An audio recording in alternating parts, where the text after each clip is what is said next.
The warning hot oil in your Jeep Wrangler tells you that the transmission fluid is too hot and you should stop driving immediately. This doesn't mean the transmission has any damage yet, but if you keep driving, it's putting your transmission at high risk of damage and may also pose a fire hazard, according to Jeep Recall J30.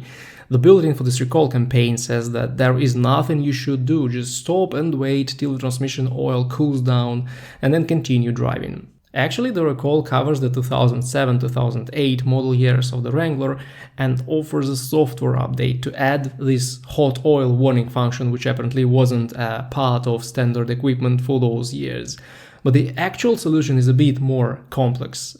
Starting in 2007 with the JK generation of the Wrangler and up to at least model year 2012, these models had a highly inefficient transmission cooler, which is just one tiny line that runs through the AC system. So if you drive at decent speed and not towing anything, you won't have any problems with transmission fluid temperature.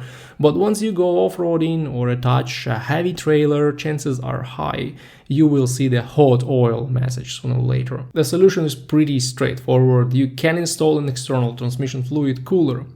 The task is not that hard since there is already the line that runs from the transmission to the AC system. Also, there are ready-to-install kits of coolers and hoses available on the market. Any good independent mechanic will be able to do this job.